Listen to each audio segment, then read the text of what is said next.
और गिरा ये देख लो मैम, ये कितनी डेप्थ है मैम।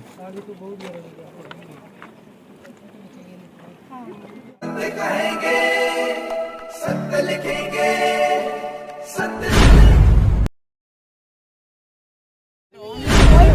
ये पर्चा उनके खिलाफ लगा दिया एफआईआर काफी ठेकेदार के खिलाफ जो क्रशर के जितने अधिकारी क्रशर के हैं डीएमओ साहब उनके खिलाफ पर्चा लगा के एफआईआर काफी हमें दो तो मानेंगे। पुलिस वालों ने इन्वेस्टिगेशन शुरू भी कर दी है। अगर माइनिंग ब्लॉक आएगा तो ये माइनिंग ब्लॉक तो बंद ही है ना सर। हादसा पेश आया और एक बच्चे ने जान गंवा दी। बच्चा पानी लेने के लिए कहीं बोली की तरफ आया था, उनके वहाँ पे पानी भी नहीं है, तो पानी लेने के लिए वो बोली में आया था और पानी लेने के बाद वापस जा रहा था तो उसका पैर फिसला और वो खड्डे में गिर गया। तो खड्डे में गिरने की वजह से उसकी जो है वो निकल नहीं पाया और मौत हो गई वहीं पे।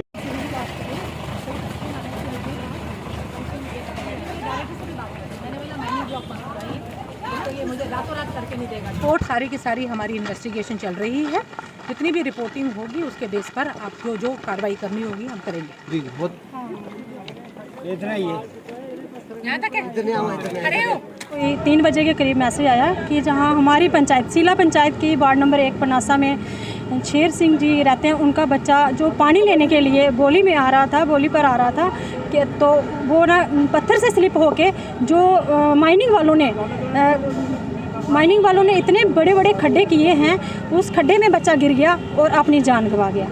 तो उसके बाद जहां लोगों ने सीला पंचायत के लोगों ने पनासा पंचायत के लोगों ने प्रोटेस्ट किया और जहां आके रोड भी ब्लॉक किया। फिर उसके बाद जहां डीएसपी साहब पहुंचे, एडिशनल डीसी साहब भी पहुंचे, एसएचओ साहब भी पहुंचे, फिर डीसी मैडम भी आई। फिर डीसी मैडम ने खुद जाके विजिट किया वहां जाके और पूरा ब्लॉक देखा मैडम ने कि ब्लॉक की क्या खस्ता हालत थी है। इतने बड़े बड़े खड्डे किए हैं वहाँ, तो जानवर भी मर सकते हैं। तो जानवर तो चलो मरेंगे, लेकिन आज हमारे देखते ही एक छोटे मासूम बच्चे की जान चली गई। इसके लिए मैं एडमिनिस्ट्रेशन को भी ये बताना चाहती हूँ कि जो माइनिंग ब्लॉक वाले हैं, जो ठेकेदार हैं, उनकी पूछताछ होनी चाहिए। और ये लोगों का कहना है, सीला और पनासा पंचायत के लोगों का, जब तक कोई कार्रवाई नहीं होगी तब तक हम वहाँ से माइनिंग उठाने नहीं देंगे। बच्चा तो चला गया, वो तो वापस नहीं आएगा, लेकिन ऐसा है कि चलो एडमिनिस्ट्रेशन से मैडम आई, मैडम ने आश्वासन दिया कि उन पर लोगों का कहना था कि उन पर एफआईआर लगनी चाहिए, तो ब्लॉक भी बंद होना चाहिए हमारा, क्योंकि हमारे घरों को नुकसान है। क्योंकि एनजी के किनारे जो लोग रहते हैं ना, हम लोग तो आराम से सोते हैं अपने घरों में। उन लोगों को पूछो कि वो लोग दूसरों के घरों में जाके सोते हैं रात को। जब तेज़ बारिश आती है ना, तो इतने बड़े बड़े खड्डे और 10-15 फीट नीचे चले गए हैं जो ब्लॉक वाले। इनको पता ही नहीं है कि हमने कितनी माइनिंग उठानी है कितनी नहीं। ये तो मुझे लगता है बिल्कुल इलीगल माइनिंग उठा रहे हैं। जो भी मेरी इस न्यूज़ को देख रहे हैं, मैं सबसे यही अपील करना चाहती हूँ कि सबसे पहले इन लोगों का रास्ता बनना चाहिए। क्योंकि रास्ता तो मैडम ने आज देखा कि जो सूला से होकर रियासी की तरफ आता है, वो इन लोगों को दूर पड़ता है रास्ता। क्योंकि ये लोग जमींदार लोग हैं, इन्होंने दिन के 3 बार 4 बार, जैसे अभी धान की फसल चल रही है, लोगों ने कोई खाना लेके जा रहा है, बच्चे भी जा रहे हैं, खुद भी जा रहे हैं और काम करने जाना है इन्होंने। इनकी फसल वहाँ पे है, इनकी ज़मीनें वहाँ पे हैं। तो पहले नंबर रास्ता होना चाहिए, उसके बाद से माइनिंग उठाने देंगे। 4-5-7 साल का बच्चा था जो आज उस खड्डे में मतलब अंजी में नाले में डूब के उसकी डेथ हो गई है। तो उसी के कारण लोगों ने ये रास्ता जाम किया हुआ था।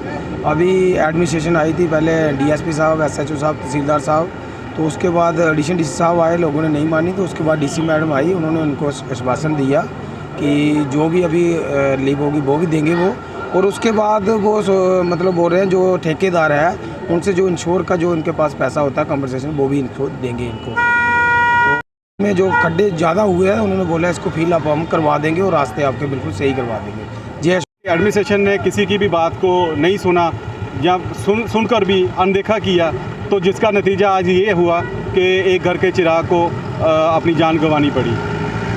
दुख बहुत है। 7 साल का बच्चा था, माँ बाप का आंख का तारा था, लेकिन एडमिनिस्ट्रेशन को गहरी नींद में जो सोई हुई है उसको जागना पड़ेगा, देखना पड़ेगा कि क्या माइनिंग के ब्लॉक हमने जो दिए हैं उनमें रूल्स और नॉर्म्स की क्या अनदेखी की जा रही है।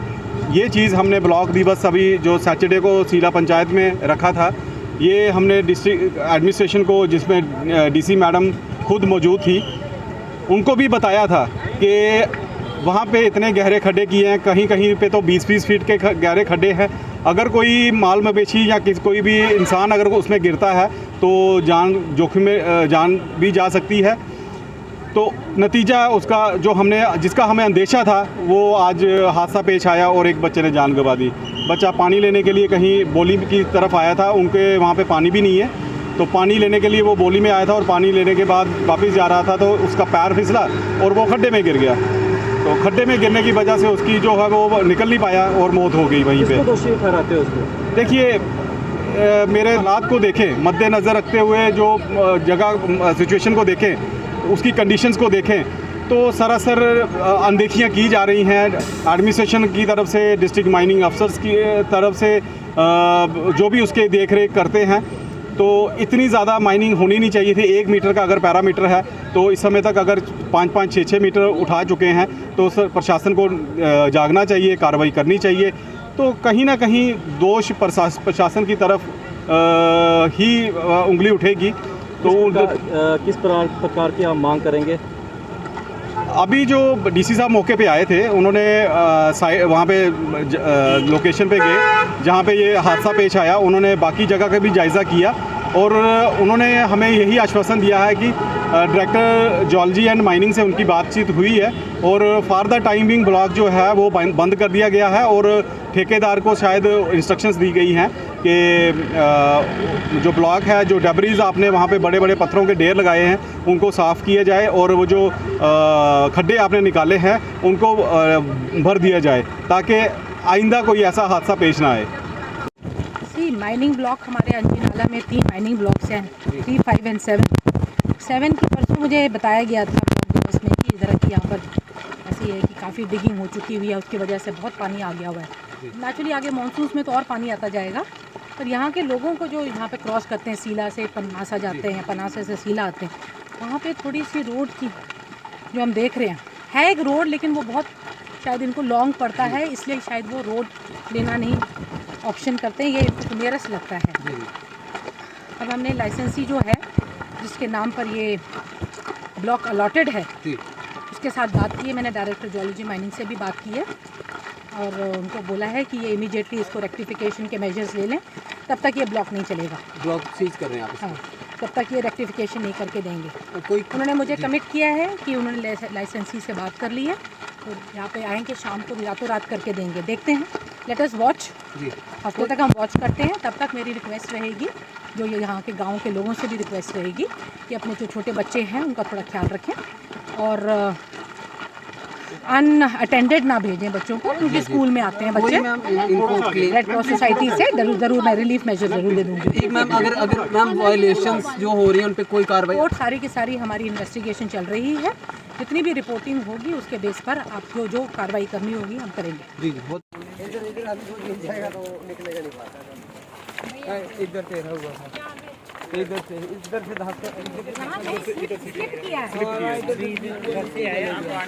एकदम से कह रहे हैं यहाँ पे 5, 5:30 पानी सबका पानी के लिए उसने सोचा पानी के मैं रास्ता भी नहीं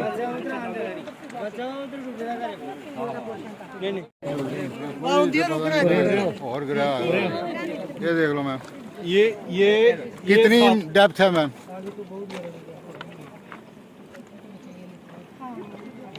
इतना ही है, यहाँ तक है, खड़े हो, खड़े हो, पीछे डूब गए। हाँ 4.5-5 फीट तो है ही है। आगे घर के पास देखना, सर जाके देखना घर के पास क्या किया, इससे भी ज्यादा डूबा है घर के पास। 10-15 फीट है मैम। ये हमारा पानी देखो कहाँ है, पानी इधर है। बच्चों साइड पे हो जाओ। दूसरे की गाना होगी 2 बजे पानी लगाने के लिए, तो इस तरीके से ये रात को कहाँ पता चलता है कि और जब वजन सिर पे उठाया हो ना, फिर तो पता ही नहीं चलती कि हमारा रास्ता कौन सा था, वो तो वैसे ही भूल जाता है। मैम जी यही बताया था उसने आपको, मैम जी ने जिनको यही तकलीफ बताई थी, तो पता नहीं बड़ी मुश्किल से निकाला था मेरे को 2-3 बंदों ने, निकलने नहीं होता है वापस, पानी वाला बंदा नहीं निकल पाता है। देखो सर, रियासी में भी आने होता, हमें आने जाने में भी कभी अंधेरा हो जाता है, गाड़ी नहीं मिलती है।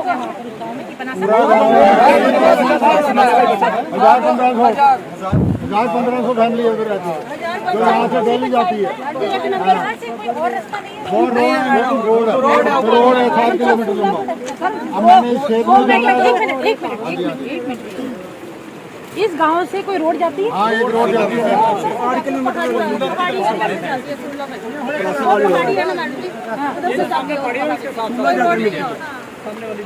लेकिन उससे पहले पैदल ही बंदा ऐसे पहुंच जाता है। लेंथ में है ना, ये शॉर्टकट से सारे प्रेफर करते हैं। और वैसे भी हमारे चलते ही पैदल है यहाँ पे, गाड़ियाँ तो है नहीं सभी के। एग्रीकल्चर फील्ड है मैम, ये सामने मेरा फील्ड है, ये जो 14 है यहाँ की सीला की जो उधर खेत है और 4 यहाँ के गाँव वाले भी तो उधर हाँ 5 बार दिन को जाते हैं बच्चे सीधा से उठ के जो ले जाते हैं वहाँ पे 5 बार दिन के जाते हैं 5 बार। लेकिन मैं सोची जो इन्होंने को छोड़ा नहीं मैडम। मैक्सिमम गड्ढे इसी साइड में होगा है मुझे कभी बच्चे पेपर पूरे तीनों ब्लॉक्स में रहती थी ना। ऐसे सिचुएशन बाकी 3 और 4 में भी यही है, 3 और 5 में भी सेम, इतना ही डीप है। ज़्यादा ऐसे पीछे हमारे जो ऑफिस के बाहर से नीचे दिखता है ना, उससे भी ज्यादा। ब्लॉक नंबर 3 आते ही नहीं, रिक्वेस्ट करते हैं, देखिए उधर इलीगल कर रहे हैं, आने मैं में इधर से हो रही फोटो है। खींच के देखती थी कितनी हाइट में जगह। फिर मैं डरती आती ही नहीं हूँ, मेरे खाते मुझे कहते तो मैंने कहा मैं नहीं जा सकती। बंद भी हो जाएगा तो अभी क्रेशर वाले निकालते ही निकालते हैं रात को। हाँ वो रात को निकाल, वो रात को निकालते हैं। रात में मैंने खुद रात एक बार जमाना है जैसे मैंने खुद एक दिन मैं वीडियो ट्रेनिंग थी वो सीज गड्डी ले उधर ये रास्ता तो इधर रहेगा। लेकिन उन्होंने इतनी कटिंग की कि इमीडिएटली इसके 90 डिग्री ऊपर रोड है। और अभी थोड़ा हाईवेज यहाँ क्या कर रहा है? यहीं से जा रहा है। हाँ लेकिन उसके लिए उसको आपने कटिंग अच्छा वो साइड से ये कटिंग करके इन्होंने माल इधर रखा सारा। अब कहाँ है वो मटीरियल बेच दिया और ये पब्लिक प्रॉपर्टी को इस तरीके से मतलब रूल को अनदेखा करते हुए सही नहीं लगती कि कौन चोर है। वो रात को आते हैं भर के ले जाते हैं। और मैं ये देखे ये आदमी को ये तो थोड़ा सा ये 10% नहीं है, ये 10% जहाँ बॉडी है ना वहाँ तक रखा था। मैडम वो यहाँ डंप लगे थे बड़े बड़े। मटेरियल कटिंग करके ले रहे हैं, रोड के लिए तो नहीं यूज कर रहे हैं। ना लेकिन उसके अलग ऑप्शन है, उसका कुछ है। वालों ने लिया ऊपर फीलिंग की है उसका देखो। और ये सभी क्रेशर वाले क्रैशर वालों ने जो एनजी से मलबा रखा है ना उसके ऊपर रखा है ये मलबा। सर उनके खिलाफ पर्चा लगा के कापी कल मिल जाएगी हमें। मिल जाएगी, सब कुछ मिल जाएगा, घबराओ। डीएमओ साहब और ठेकेदार क्रैशर का उनके खिलाफ पर्चा लगना चाहिए। उनकी कल कापी हमें 12 बजे चाहिए मैडम जी, नहीं तो धरना फिर लगा लेंगे और रोड ब्लॉक फिर से करेंगे। हाँ सुनेंगे सर, बिल्कुल। रिपोर्ट लेनी है ना, पूरी की पूरी ग्राउंड रिपोर्टिंग होगी। हाँ जी हाँ जी। रिपोर्ट होकर जो भी सिचुएशन जैसी आएगी उसी हिसाब से एक्शन हमने ले लिया। मैंने कह दिया आपको। डीसी साहब आप तो कह रहे हैं मगर हमें रिटर्न में मिलेगा कुछ भी नहीं। हम ऐसे कैसे कर रहे हैं? मैडम जी मेरी बात सुनो।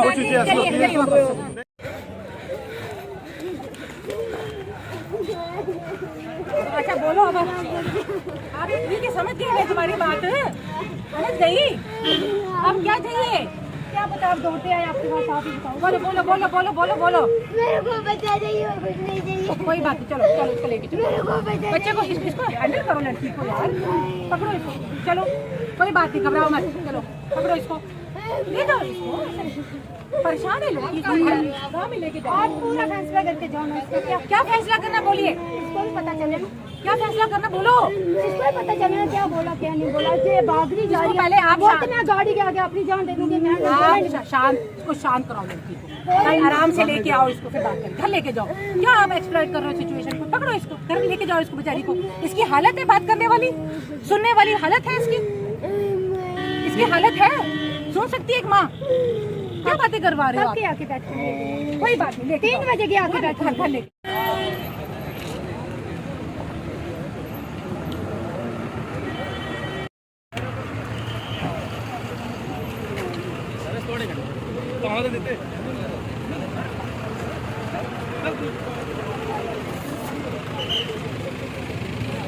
प्लस